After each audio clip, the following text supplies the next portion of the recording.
নমস্কার। এসএসসি 2016 থেকে পুরো প্যানেল কিন্তু বাতিল হচ্ছে। 100% 26,000 চাকরি বাতিল হবেই হবে।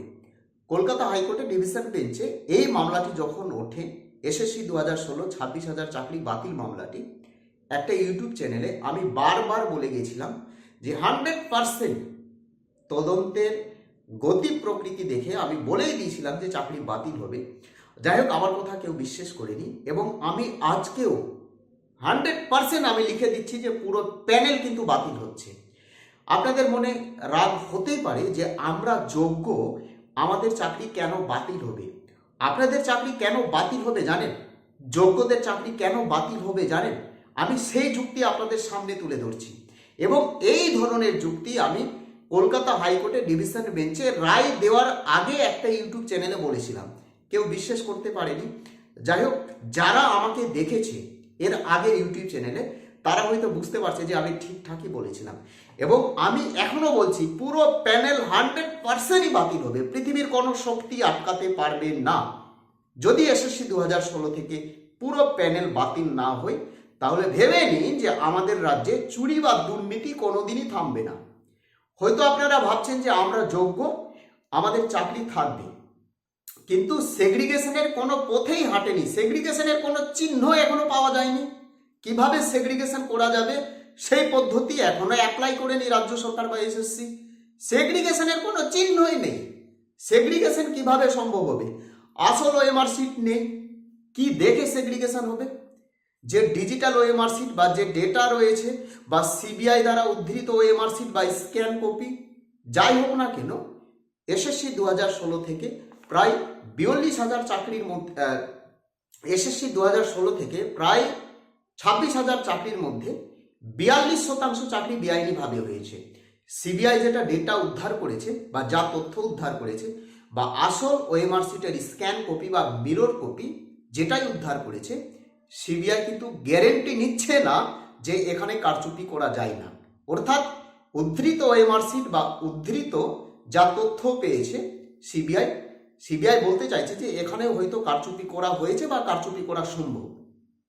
সিবিআই এই বিষয়টা সুপ্রিম কোর্টে তুলে ধরেছে, কিন্তু যারা অযোগ্য চাকরি প্রার্থী রয়েছে তারা কিন্তু একটা অ্যাপিল করতে চলেছে এই মুহূর্তে যে উদ্ধৃত ওএমআর শিট অর্থাৎ সেগ্রিগেশন করা কিভাবে সম্ভব হবে। সিবিআই দ্বারা উদ্ধৃত ওএমআর শিটের ভিত্তিতে কিন্তু সেগ্রিগেশন করা যাবে, কিন্তু আমি এখনো বারবার বলছি সেগ্রিগেশনের কোনো পথেই হাঁটেনি, সেগ্রিগেশনের কোনো চিহ্নই পাওয়া যায়নি, এখনো কোনো সেগ্রিগেশন করছে না রাজ্য সরকার।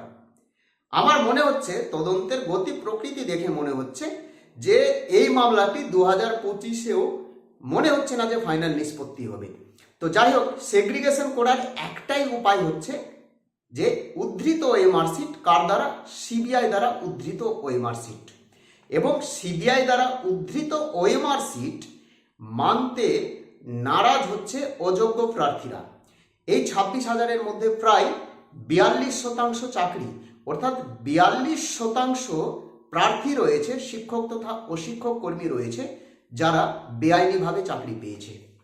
কোন ডিপার্টমেন্ট থেকে কত সংখ্যক বেআইনিভাবে চাকরি পেয়েছে সেই রিপোর্ট কিন্তু সুদীপ্ত দাশগুপ্ত আজকে মিডিয়ার সামনে উল্লেখ করেছে। এই যে রিপোর্ট উল্লেখ করেছে, কার ভিত্তিতে? এসএসসির ভিত্তিতে, বোর্ডের ভিত্তিতে, রাজ্য সরকারের ভিত্তিতে এবং সিবিআই রিপোর্টের ভিত্তিতে এই রিপোর্ট আজকে কিন্তু মিডিয়ার সামনে উল্লেখ করেছে।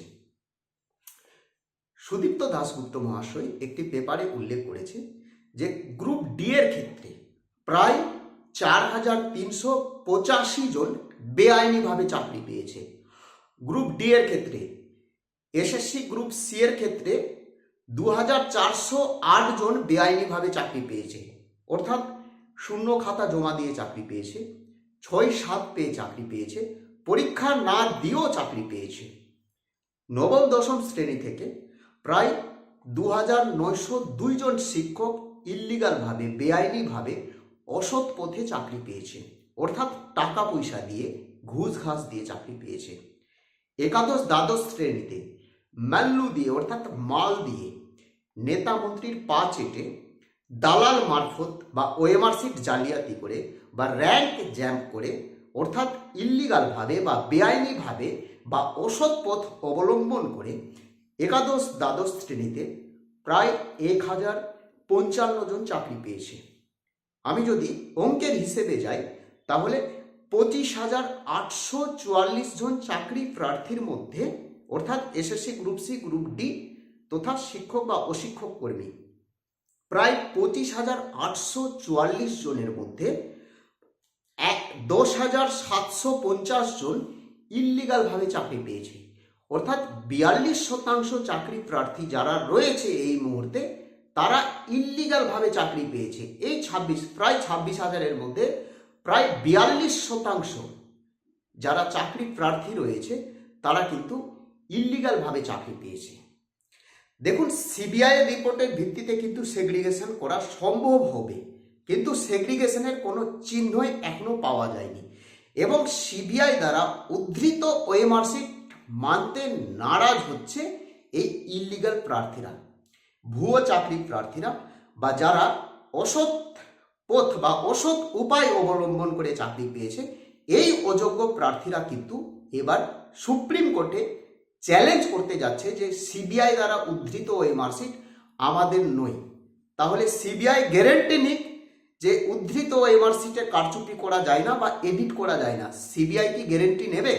কিন্তু সিবিআই এর আগেই বলে দিয়েছে যে উদ্ধৃত ওএমআরশিটে কারচুপি করা সম্ভব বা এডিট করা যাবে, অর্থাৎ ওটা এডিটেবল, যে কোনো সময় দুর্নীতি বা কারচুপি করা যাবে।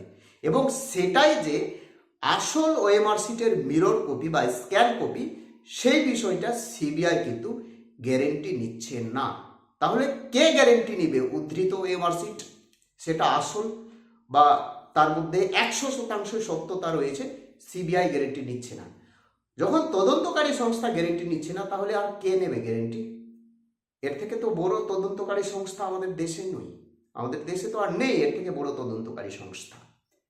তাহলে ভাবতে পারছেন কেন চাকরি বাতিল হবে? এবং আরেকটা যুক্তি দেখিয়েছে সুদীপ্ত দাশগুপ্ত মহাশয় বা এই যে বিরোধী আইনজীবী রয়েছে, যদি এই পুরো প্যানেল বাতিল না হয় তাহলে কিন্তু আমাদের রাজ্যে চুরি বা দুর্নীতি থামবে না, চুরি দুর্নীতি চলেই যাবে। যদি পুরো প্যানেল বাতিল না হয় এই পরম্পরা কিন্তু চলতে থাকবে। কারণ 2012 সালের ওএমআরশিট পুড়িয়েছে, ফার্স্ট 2012 প্রাইমারি টেটের ওএমআরশিট পুড়িয়ে দিয়েছে, ডিস্ট্রয় করেছে রাজ্য সরকার ইল্লিগালভাবে, সেটা মানলাম, ঠিক আছে। কিন্তু 2014 প্রাইমারি টেট 2014 সালের ওএমআরশিট সেটাও কিন্তু ডিস্ট্রয় করেছে। যাই হোক, সেটা মানলাম, সেখানে ইল্লিগাল হয়েছে, সেই মামলা চলছে কলকাতা হাইকোর্টে, আপনারা বুঝতে পারছেন, আমি সেই বিষয়ে যাচ্ছি না। 2014 সালে ভুল করলো, কিন্তু 2016 সালে এসএসসি 2016 সালে পুরো ওএমআরশিট ডিস্ট্রয় করেছে। সেখান থেকে তো শিক্ষা পাওয়া উচিত ছিল। কিন্তু 2016 সালের পরেও 2017 প্রাইমারি টেটের পুরো ওএমআরশিট আবার ডিস্ট্রয় করেছে, প্রায় 4 বার ওএমআরশিট ডিস্ট্রয় করেছে। ভাবতে পারছেন, ইচ্ছাকৃতভাবে, কোনো ভুল নয় এখানে, ইচ্ছাকৃতভাবে রাজ্য সরকার কিন্তু পুরো ওএমআর ডিস্ট্রয় করছে। অর্থাৎ ভ্যালু পেয়ে যাচ্ছে না, টাকা পয়সা পেয়ে যাচ্ছে, ঘুষ ঘাস পেয়ে তারা ইল্লিগালভাবে চাকরি দিচ্ছে। এই সমস্ত যুক্তি কিন্তু সুপ্রিম কোর্টে দেখিয়েছে বা দেখাতে চলেছে এবং উদ্ধৃত ওএমআরশিট মানতে নারাজ। তারা কিন্তু চ্যালেঞ্জ করছে অযোগ্য চাকরি প্রার্থীরা, প্রায় 11,000 অযোগ্য চাকরি প্রার্থীরা উদ্ধৃত ওএমআরশিটকে চ্যালেঞ্জ জানিয়েছে সুপ্রিম কোর্টে যে ওই ওএমআরশিটটা আমাদের না, সিবিআই দ্বারা উদ্ধৃত ওএমআরশিট আমার না। আগে সিবিআই গ্যারেন্টি নিক যে এটাই আসল ওএমআরশিটের স্ক্যান কপি বা মিরর কপি এবং সেটা এডিটেবল করা যায় না বা কারচুপি করা যায় না। যদি সিবিআই গ্যারেন্টি নেই তাহলে আমরা মানব, কিন্তু সিবিআই বলেই দিচ্ছে যে উদ্ধৃত ওএমআরশিট যে কোনো সময় কারচুপি করা যাবে এবং উদ্ধৃত ওএমআরশিট আসল ওএমআরশিটের মিরর কপি বা স্ক্যান কপি সেটাও কিন্তু সিবিআই গ্যারেন্টি নিচ্ছে না। অনেক বিষয় রয়েছে। আমি কেন বারবার বলছি যে 100% পুরো প্যানেল বাতিল হবে? অনেক যুক্তি রয়েছে। যাই হোক, কিছু বলার থাকলে কমেন্ট করে জানাবেন। জানি না কি হবে, কিন্তু কেসের গতি প্রকৃতি দেখে মনে হচ্ছে যে পুরো প্যানেল বাতিলের পথে। প্রত্যেকে ভালো থাকবেন। বাংলাদেশের পরিস্থিতি মোটেই ভালো নেই, এবং দিল্লিতে আবার নির্বাচন চলছে। কুম্ভ মেলায় একটা বড় বিপর্যয় হয়েছে, সত্যি খুব খারাপ লাগছে। অনেক বড় অঘটন ঘটে গেছে, প্রায় 20 থেকে 25 জন শরণার্থীর মৃত্যু হয়েছে, খুবই খারাপ লাগছে। এবং আমাদের রাজ্য থেকে প্রায় 3 থেকে 4 জন শরণার্থীর মৃত্যু হয়েছে। প্রত্যেকে ভালো থাকবেন, সুস্থ থাকবেন। কিছু বলার থাকলে কমেন্ট করে জানাবেন। জয় হিন্দ, বন্দে মাতরম।